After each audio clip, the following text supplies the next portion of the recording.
beaucoup et ravi de vous retrouver encore pour cette action collective, en fait, qui marche déjà, puisque, en fait, elle est née en 2021 dans notre ville et en 2024, elle est devenue une action collective à proprement parler. Et elle prouve qu'une idée simple, née dans une ville de 23 000 habitants, peut impacter plusieurs millions de personnes. Et puis aussi que quand on a le public et le privé qui se mettent ensemble, il y a de la puissance, il y a de l'impact. Donc, cette action s'intitule « La beauté sauvera le monde » parce que oui, ce n'est pas une question, c'est une affirmation. Je crois intimement que la beauté peut sauver le monde. Et je dis ça ici à Versailles, dans la plus belle ville de France, n'est-ce pas François? Alors nous, à Saint-Dizier, parce que je suis maire de Saint-Dizier, on n'a pas le château de Versailles, on n'a pas le musée d'Orsay, on n'a pas le musée du Louvre, on n'a pas tout ça. Et pourtant, depuis 4 ans, les habitants de Saint-Dizier, qu'on appelle les Bragards, côtoient les plus grands artistes de l'humanité. Ils côtoient du Monet, du Hokusai, du Degas, du Van Gogh, du Seurat, etc., etc. Bref, des grands chefs-d'œuvre que vous, la Réunion des musées nationaux et le Grand Palais, nous mettez à disposition avec des droits d'auteur dérisoires, n'est-ce pas? Et il faut continuer. Merci à vous, Juliette, et à Didier Fusier qui nous permettent ça.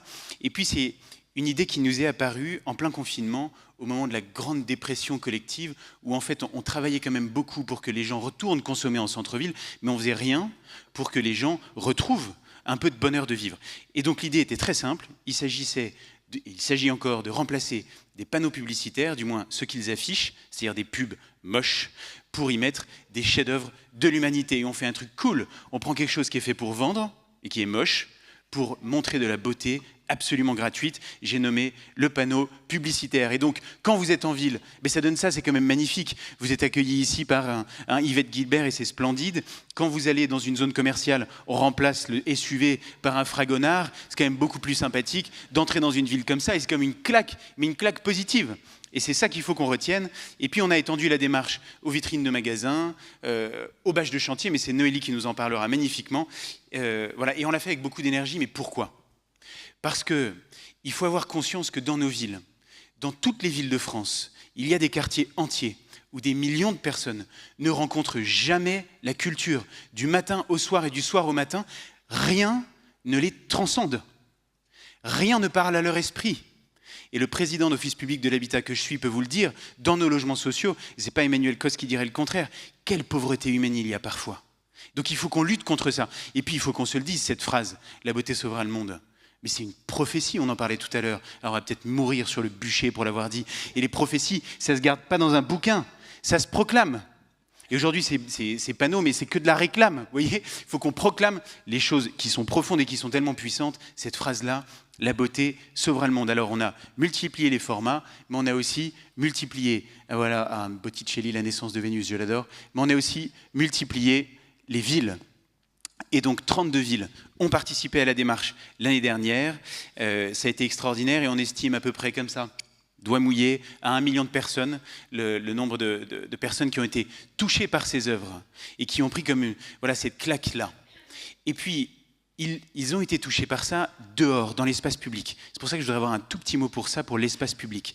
Quand on est seul chez soi et qu'on vit dans une telle pauvreté intérieure, les maires et les acteurs de la ville que vous êtes ont une arme d'amélioration massive. C'est une arme pacifique, mais c'est une arme fatale, c'est l'espace public, c'est le dehors. Il faut qu'on offre aux gens l'essentiel pour eux, dehors, là où ils vont, quand ils vont faire les courses, là où ils marchent, il faut les rejoindre là où ils sont. C'est pour ça que cette opération est extraordinaire, parce qu'elle touche les gens sans même qu'ils aient le choix de pouvoir le faire. Et donc, cette année, nous voulons aller encore plus loin. Nous voulons créer une association, donc ça se sera fait dans les jours qui viennent, où vous pourrez tous adhérer, tous, avec un montant d'adhésion dérisoire, mais enfin nécessaire, n'est-ce pas? Et nous vous annonçons bien sûr que nous continuons de grands partenariats avec la Réunion des musées nationaux et le Grand Palais, avec Bouygues, avec aussi Ville-de-France, qui est le réseau des villes moyennes en France, et puis aussi cette ambition hyper simple, atteindre 5 millions de Français à l'horizon 2026. C'est une chose possible, je crois même que c'est un chiffre un peu trop faible, parce que notre conviction, c'est aussi qu'avec Yann Gallu, le maire de Bourges, et la capitale européenne de la culture, c'est tellement simple ce truc, tu prends un panneau, tu mets une œuvre d'art, que ça doit pouvoir se faire à l'échelle européenne, sans aucune difficulté. C'est notre conviction, on y croit, et c'est pour ça qu'on va le faire avec vous, les acteurs privés et publics et parapublics. Mais je vous laisse la parole, Juliette. Merci Quentin. Le Grand Palais RMN, c'est un établissement public du ministère de la Culture, dont la mission première, c'est de rendre l'art accessible au plus grand nombre. Donc, quoi mieux que ce projet qui s'adresse à tous dans l'espace public, qui nous fait sortir de nos murs du Grand Palais ou des musées dans lesquels nous officions. Nous sommes partenaires depuis le début, nous sommes très heureux de poursuivre notre partenariat en tant que membre d'honneur de l'association. Nous disposons d'un fonds photographique exceptionnel de plus de 1,8 million d'images d'art, qui constitue le cœur du dispositif de la beauté sauvera le monde. Chaque année, nous choisissons un thème spécial. L'année dernière, c'était la lumière dans l'art. Cette année, nous avons retenu le paysage dans l'art. Et c'est à partir de ce thème que nous puisons, que nous sélectionnons un peu plus d'une centaine d'images dans notre fonds, et que nous mettons à disposition des collectivités qui procéderont librement au choix qu'elles souhaitent faire pour être le plus pertinent dans leur environnement. Donc nous avons choisi le thème du paysage, voilà. Je crois que dans une minute, nous choisirons une image pour constituer l'affiche de l'édition 2025. Et pour conclure cette toute petite minute, on vous invite à rejoindre massivement cette association et à porter cette très belle initiative. En tout cas, nous restons à vos côtés. Merci beaucoup. Merci. Et peut-être le mot de la fin pour terminer. Je sais pas. Voilà, nous chez Bouygues Bâtiment France, en fait, on est rentré dans le dispositif l'année dernière. Je vais essayer d'aller vite pour clôturer notre intervention. Donc là, vous voyez la ville de Béthune qui est affichée sur les chantiers. En fait, pourquoi ? Parce que finalement, les panneaux publicitaires, c'est pas très gracieux, on en convient. Mais alors les chantiers en ville, non plus, quoi. Donc on a spontanément proposé à Quentin Brière de rejoindre le dispositif en mettant à disposition les chantiers de Bouygues Bâtiment France comme une façade supplémentaire où afficher ces œuvres d'art. Alors, je vais vite, mais cette année, en fait, on rentre comme membre de l'association, évidemment.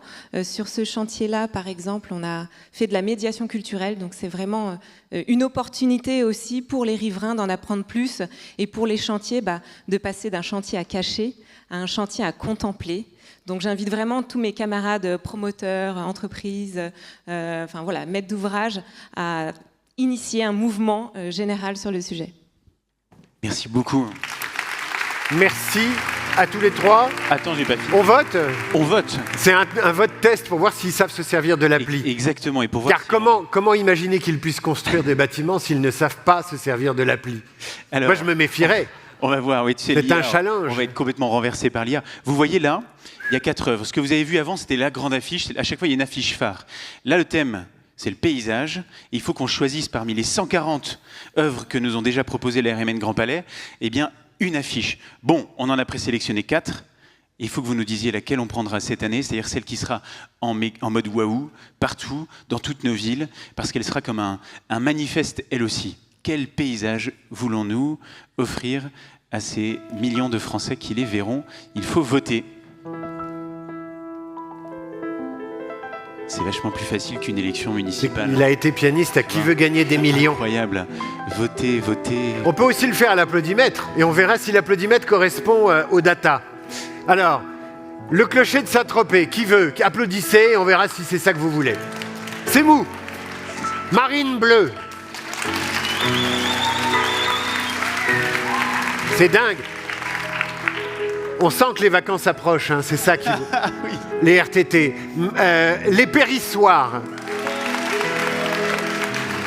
les coquelicots. Alors, incroyable.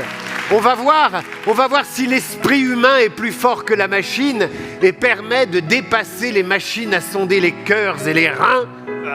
Qui va gagner ? La marine bleue ou les coquelicots ? On ne le sait pas. Et d'ailleurs, il n'y a rien de politique, hein, la marine bleue, on s'entend ? Tout le monde a voté. Soudain, grosse... Votez les coquelicots.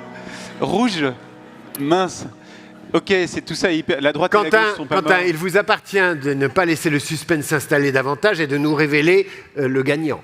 Eh bien, le voici, sous vos yeux. Ce sont les coquelicots. Oh.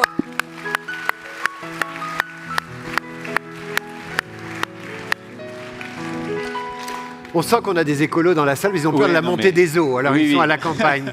Et de la vague bleue, magnifique. Merci à tous, merci infiniment.